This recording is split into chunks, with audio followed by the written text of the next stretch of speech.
by 2030 how we're going to achieve net zero for DSU here. Thanks to Jairaj sir and thanks to Kincha sir for your advice and for making these things happen over here. Let me thank our chief guest today, Srinivaslu sir. I know that you are a busy man with this tight schedule, still you made a time for us, sir. It was amazing to hear you. Always I've been listening him for many more sessions previously.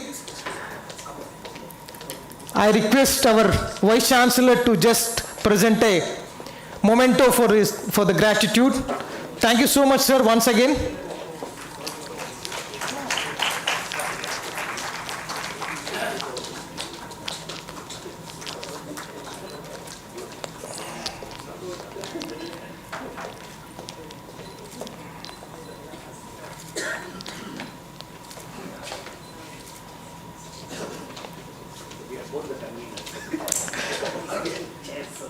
Thank you, Vice Chancellor, sir. Thank you, Srinivaslu, sir.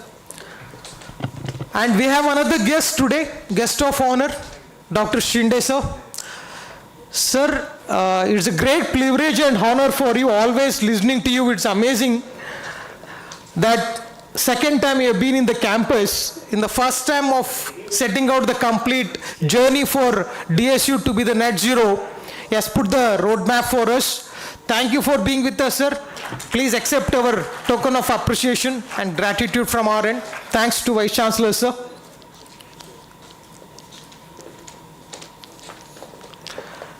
Yeah. Let me thank our Vice Chancellor, sir.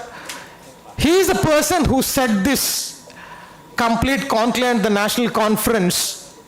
The complete plan was put in place by him. In fact, let me tell you that yesterday, as a Vice Chancellor, he was on the WhatsApp group till 2:30 a.m. Thank you, sir, for the effort and time what you have put here. It's really amazing to see his energy. Thanks to the complete team, I don't want to name each and everybody here. All the people led by Malai Gowda sir, Srivastav sir, all the team who are here, for making this happen. Let me give special thanks to all the resource persons who are lined up here. Thanks Simmons from Dassault, from lot of across all the sectors we have covered, and all the resource persons are being part of this complete conclave here. Thank you so much for being with us. Let me thank all the participants, both online and offline. We have huge number of participants who are seeing this complete function over StreamYard on YouTube. Thanks to all the participants for being with us, and we want to commit ourselves that DSU will be net zero by 2030. Thank you once again. Wish you all the best. I just want to add one word. As we have said in the very beginning, it is about, as Professor Shinde rightly mentioned, engaging partnerships. So we are very clear that it's not just DSU becoming net zero, but every student, every faculty will have publication and certificate, and more importantly, every industry that is assembled here, we are assuring that if you are willing to partner with us from TRL 1 to 9, and I always want to say TRL 10, adding AI and sustainability, circularity and net zero into it as a complete formulation for India's transformation with every one of us moving forward. So we will be a partner in this. Thanks for all the industries and also our own faculty. We'll collectively make it happen. Thank you. Yeah. Sorry. Sir reminded me, at DSU we are building AI infrastructure at the campus. What does it mean, AI? See, AI is going to disrupt each and every sector. It's not only the sector like IT. Always we presume that IT sector is going to hit very badly with the disruption of AI. It's not only this sector. It has already disrupted your healthcare, with your manufacturing sector, you take insurance sector, banking sector, all sectors has been already disrupted by AI. So what at DSU, what we have already set the mission and the vision is directly from our Honorable Pro Chancellor Dr. Premchand Sagar sir. We are building AI infrastructure in the campus. Probably we will be the only in the country who is going to set a big AI infrastructure which is going to be rolled out in next 3-4 months. By next academic cycle, every student of DSU/DSI is going to access this AI infrastructure. What does it mean basically is that we are going to set up initially with 20 DGX B200 GPU capabilities of NVIDIA. We will be the DSU NVIDIA AI University. That's the title what we are going to carry over here. And when I tell, it is not just about the GPU capability what we are building. It is the AI stack above the GPU capability, what we call it is a popular CUDA architecture that comes on. It's a AI, agentic AI framework that comes above the GPU capability, where any student of DSI group can access these resources and build applications instantly. And we want to create an environment where students are accessible to such great resources, build deep tech solutions, products, processes, all these things. So this is what we are going to create this, and this is something very, very unique. We thought that we should tell to the community that we'll be the early birds to catch up AI, and especially we'll be the first in the country to skill the people on AI, to do great projects on innovations on AI and research on AI. Thank you so much. I want to tell, this is one thing I want to tell you. Thank you so much. Thank you. In fact, this is what exactly I wanted to say, but I also wanted to add to that. We lighted a lamp, and all dignitaries were there. But I just want to tell you that we lighted a lamp 6 months back online, and that time K. Jairaj and Premchand Sagar were online. And that was an inspiring moment. That is where the clean fuel for net zero was used to light the lamp. And since then, the way they have supported this movement is amazing. Yesterday, I not only got at 1:30 in the morning a message from Vice Chancellor, but immediately after that, I got a message from K. Jairaj. He's watching. They not just lighted a lamp, they just said that let's see how these people are going, how Dr. Shende is managing all those things, how Vice Chancellor is going to perform on it. So I get a sort of a feeling the job is half done. Thank you.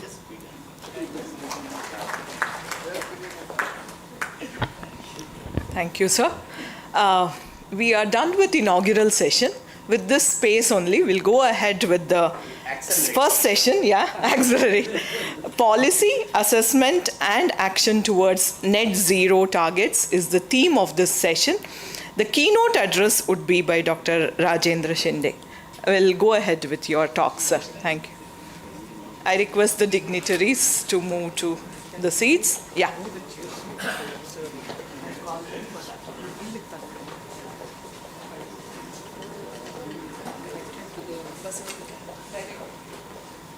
They will connect you. I will change this one. Yes, he will help you. We will switch on this, 10 to 15 minutes.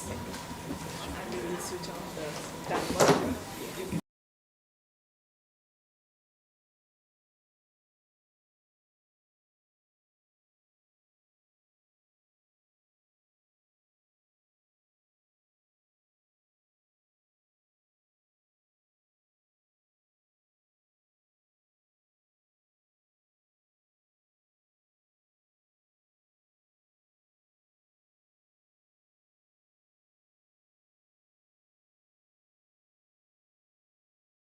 I can do it from here. No problem. I can do it from here. If you want to. Yeah.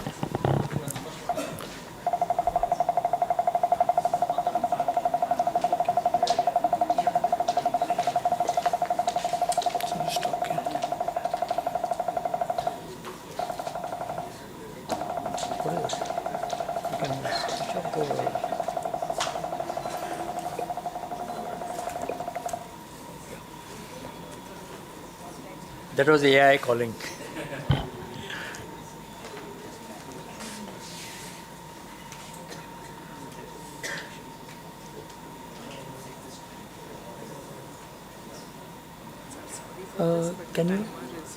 Can you just why this is coming? He says settings, something happened.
It's not coming there?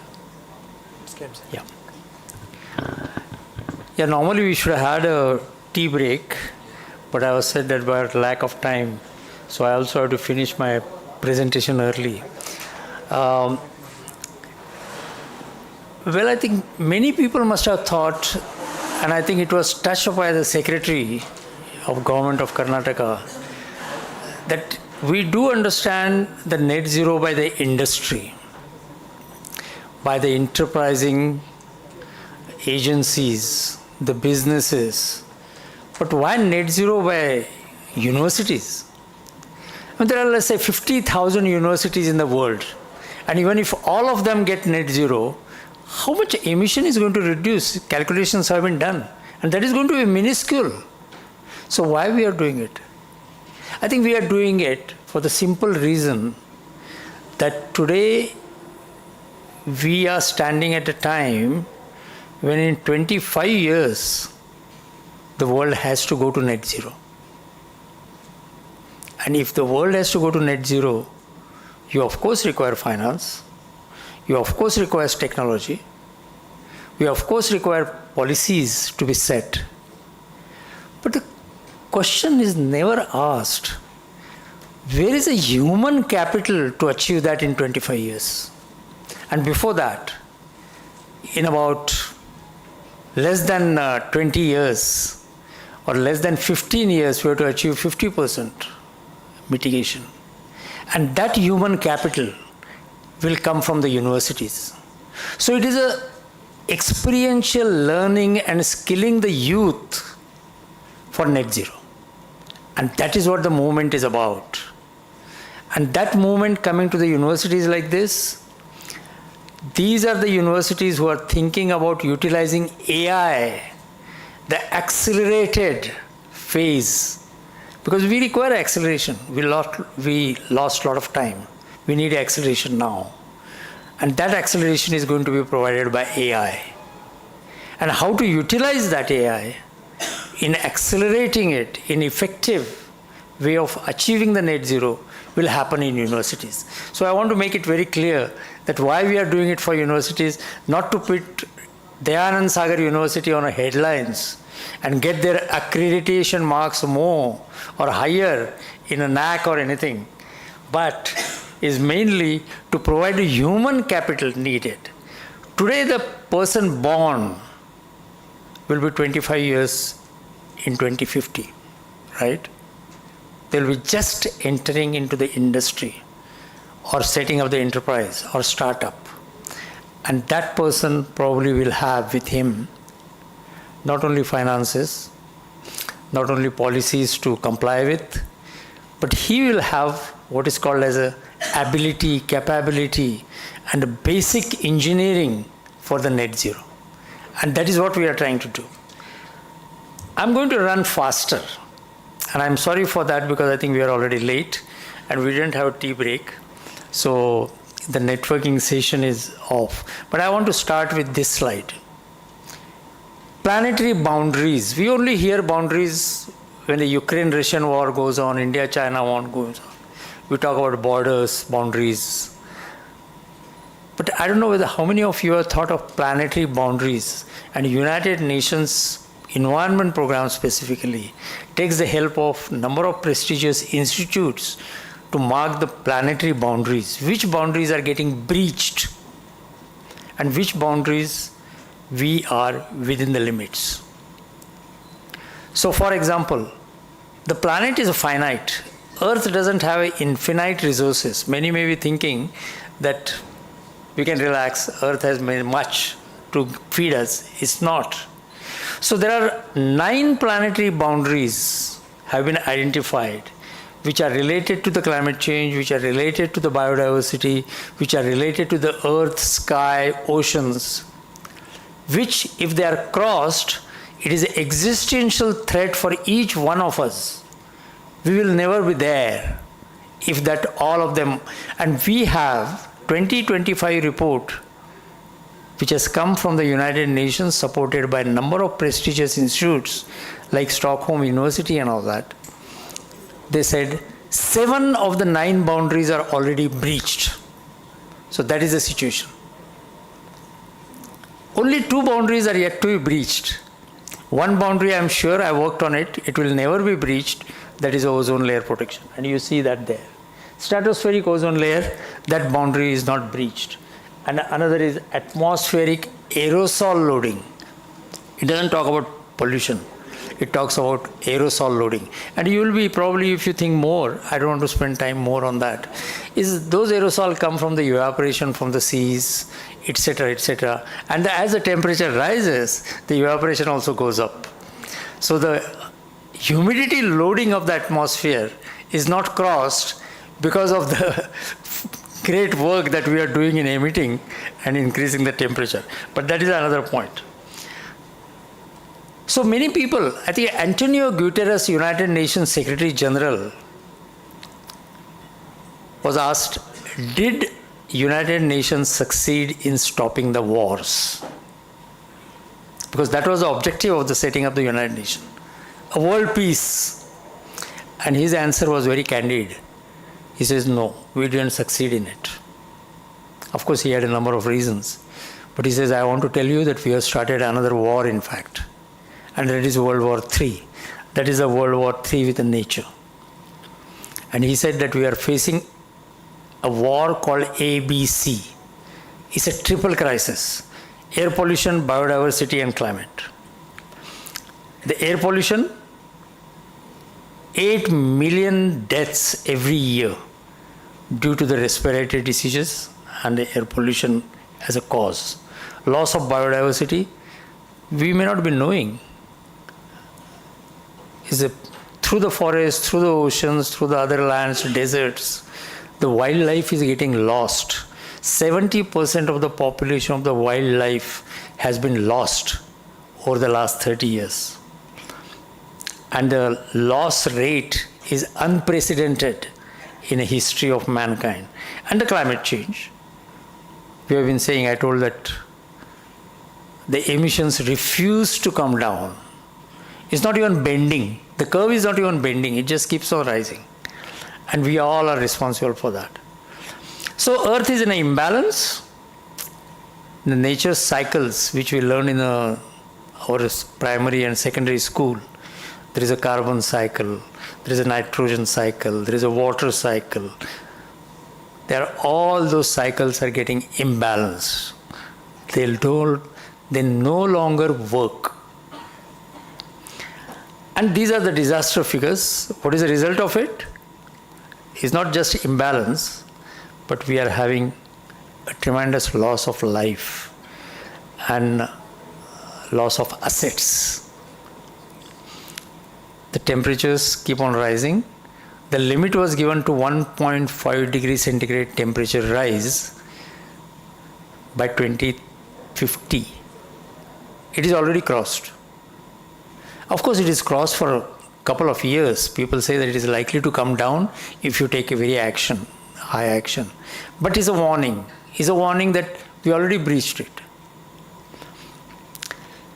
So what we are doing? We are doing that with all these fuels and pipelines and refineries and fossil fuels and emissions. We are planting one tree. That's what we are doing. And I think that is a deceptive. It's like you have a cancer and then you take one tablet in the night thinking that next day morning my cancer will be gone. And that is not going to happen. So time, technology and humanity are at crossroads. And that is the beginning of second quarter of this century. We really don't know where we are living, and the United Nations Secretary General has said that we are on a highway to climate hell. Our foot is pressed firmly on an accelerator, and we forgot that you are controlling the wheel.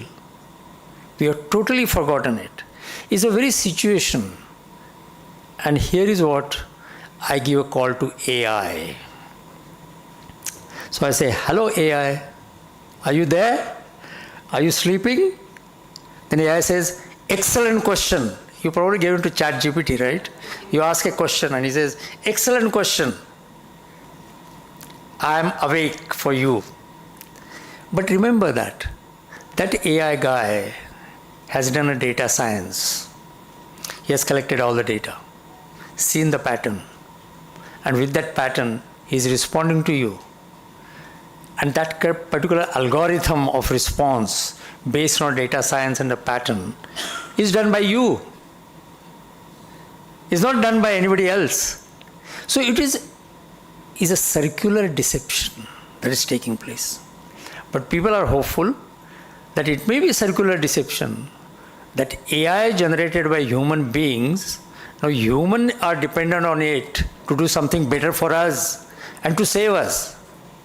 It could happen. It could happen not saving but accelerating the saving of the life, provided we set ourselves on the right path. So it's a question of setting ourselves on the right path and then requesting AI, please accelerate it. It will do it. Because it says, I am there. Don't worry. So AI offers a window of opportunity, but it doesn't solve your problem. And I did say earlier in inauguration that AI doesn't know ethics. AI doesn't have intuition. AI doesn't have morality. And those belong to the human beings. Those belong to some of the animals as well. I don't say that human beings are the only one to have it. There are many animals, birds, who have tremendous intuition. Let's not go into it. The books have been written on it. That better than weather office in Bangalore or in Pune or anywhere else, the birds can predict whether it's going to rain or not. And we have not understood that yet. So we are also trapped in one more thing, and that is called as whatever we are inventing, whether it is a solar energy, wind energy, we are talking about the battery storage and all those things. We are not looking forward to the additional issues that they will raise. And I want to just go through it to see that those are the issues we should address it through AI, if at all. And that's why I want to say that. The end of life, recycle and disposal of solar panel is going to be the big issue. The largest solar manufacturer today is China.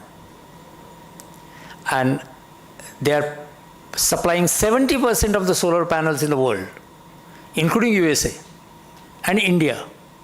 Many of say some of the great Indian solar manufacturers, they buy it from China and put their stamp. I don't want to go in detail, but what it says is there is a tremendous growth, and because it is in the hand of China, it has become cheaper. But remember, I don't want to just say cheaper, they have also become more efficient. And it's very important to know that cheap solar panels are leading to the revolution in use of solar energy. But then what happens to the disposal of solar panels? Because their life is of 25 years. After 25 years, their energy efficiency, solar efficiency comes down. Same thing about hydroelectricity. It's a clean energy. But if there is no water, where is hydroelectricity? It's gone. And same thing about nuclear energy. Most of the nuclear plants are on the river bank or in ocean banks. And they require cooling, and the hot water is given back into the water reservoir in the river or ocean. And the marine life gets disturbed because of that hot water. So with every technology, including hydrogen technology, we have an issue about the after impacts, and we have not taken that into consideration. We are not taken into that consideration, but probably there is an answer on which algorithm AI probably can help us in saying that, look, next time you want to do that, make sure that you have already thought of it. And that caution, AI can do it to us. So let's not waste the opportunity. Let's not degrade or downgrade AI, but try to understand its limitation, but use it, because after all, it is our child, right? It is a child of a data science which is done by us. And we have to take care of the child. AI, we are the mother of AI. And hence, I feel that AI needs partnering for the net zero. Thank you. I'm open for any questions or answers. Sorry, I crossed the planetary boundary. No, it was fine.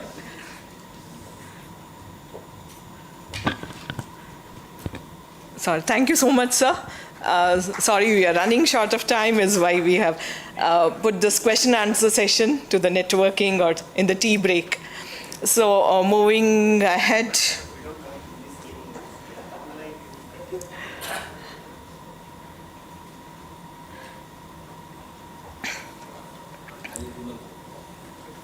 Yeah. So the next session is given by Mr. Shri Kumar KN, VP and Head of Sustainability and Digitalization at Smart Infrastructure at Siemens Limited. So Mr. KN Shri Kumar holds the position of Vice President and Head of Sustainability and Digitalization. For over 30 years is associated with the leadership experience across diverse business verticals. Prior to this, he has held the position of business unit head for the digital grid business in South Asia within the Smart Infrastructure Siemens Limited. And during this tenure, he played a vital role in localizing and manufacturing various Siemens products and devices serving both domestic and in global markets. His expertise extends to business development, designing strategies, and managing customer expectations. He is an accomplished professional with an MBA from FMS Delhi, India, and a BTech in electrical and electronics engineering. We are fortunate to have you with us, sir. Please take over the stage.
Shall I? Yeah. Good morning, ladies and gentlemen. Thanks to the university for offering this opportunity to speak here in front of an august audience. I was also already excited to see very, very big stalwarts, the gentleman from IPCC who set up standards for driving sustainability, including the SDGs and all that. So I don't know if I'm speaking to trying to preach to the choir here. But anyway, let me start. So my attempt here is to kind of set a context of how higher education, sustainability in higher education is important, and how transformation could help drive it. There are two dimensions to it. Mr. Shinde spoke about probably the insignificance of the direct contribution of the universities or higher education in absolutely moving the needle in terms of the emissions, contribution to emissions. But it's still a contribution. University is a kind of a small city. It has its own energy system. It has its own, let's say, a cluster of buildings. It has, it uses resources like water. It has people coming in using mobility, so on and so forth. So of course, it has limited impact, but it has an impact, and there is one need for it to reduce the emissions intensity around it. And I'm super excited to hear the very ambitious target of the university to become net zero by 2030. And also Siemens being part of the journey to help the university achieve it. So it's another, let's say, moment of pride for us to be part of such an ambitious attempt. Having said that, so that is one part. The other part, of course, is how universities, Mr. Shinde again mentioned about the more important role of universities providing, exciting the young minds to prepare for technologies and let's say capabilities for the future, to be able to provide more alternatives to sustainable development, to solve the problems of not only the problems which will come tomorrow, the problems which we already created. He also mentioned about planetary boundaries being already exceeded, and I don't know how many of them are beyond points of, let's say, bringing back. But at least I'm not an expert there. I don't want to go there. But the attempt here is to tell you what I think on sustainability in higher education. How do I move the slide? Here? Clicker? Okay.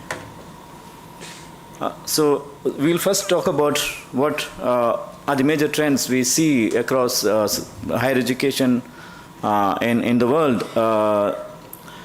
Education itself is facing a challenge of optimizing their own, let's say, operational footprint in terms of emissions, energy use, inefficiencies around, let's say, around the operations of the infrastructure, and at this same time financial stability. Campuses are long-term investments. We also need to stay relevant in making sure that these campuses offer curriculum which is relevant. People come and study.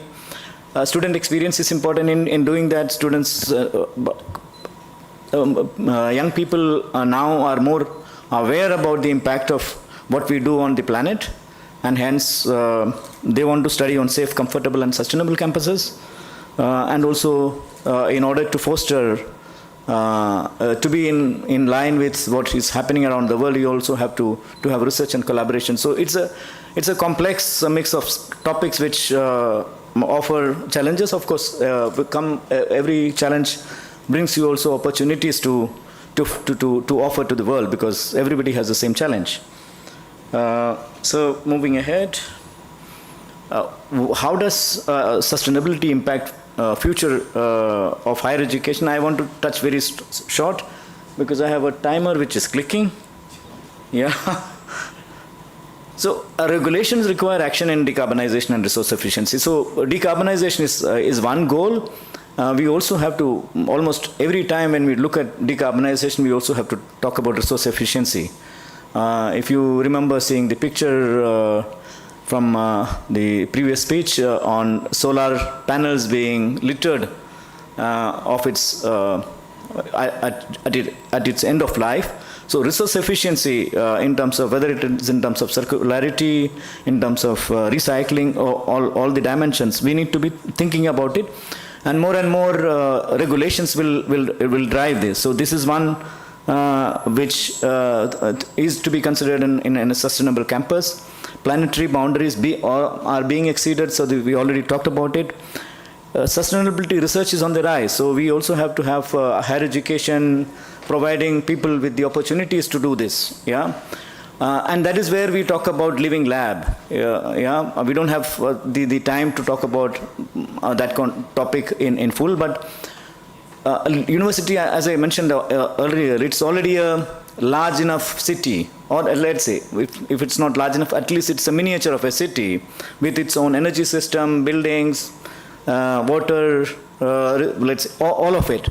And it has, if you manage it in a manner, it could also offer experiential learning to the faculty and the students. You get a lot of data if you organize it properly. You let a lot of data to do, let's say, to look at AI as an opportunity, and with that you can also test. The system is also good enough for testing a lot of topics. If you have online, let's say, on-site generation of renewables, you can, and you have multiple sources of energy, you have already a possibility to build a microgrid around it and see use of multiple technologies, how efficiency can be improved, how more, let's say, power can come out of solar cells, how you can keep them for more time, so on and so forth. So there are multiple possibilities which you can already look at, especially around sustainability, because the campus itself is, this campus here may be around 130 acres is what I read. Large enough with multiple buildings, so you get opportunity to do this for innovation, for sustainability. And also when you do this, it automatically attracts people because you show your commitment to a planetary cause, not a national one, not a, let's say, state one. It's a planetary cause. If the planet survives, all of us survive. If not, nobody. So it's also shows a commitment. So when somebody talks about already net zero in 2030, it's not about how much the university can do. It's about showing the people that, all of us, each individual or each, let's say, system is committed to bringing the change which is required to keep the planet alive. So all of it is, it also requires expertise, and that is also what a university can foster and drive. That the ecosystem and the people around it also bring in experts who can help the rest of the world to do this. So that's where the sustainability comes in terms of higher education. And how do we do this? How do we look at sustainability in a campus? Decarbonization and energy efficiency is, in our opinion, a sustainable campus, especially when you're looking at net zero. So you need to decarbonize your resource, your energy systems with renewable energy efficiency and electrification. Yeah, the major pathway, as we see it, to low carbon or a zero carbon energy system is through electricity. It's very unlikely that you will have fossil powered systems which will be low carbon. Renewable is one. Of course, before one way to do it is to increase your consumption and continue to do it thinking that you have more renewable power coming in. But it's not going to happen. The first thing you have to look at is optimizing your consumption. Consume only what is required to be consumed. So energy efficiency would probably be the first one to be looked at. And then what you can't reduce, you kind of change it to renewable. Yeah, so also bringing electrification is a pathway to change it to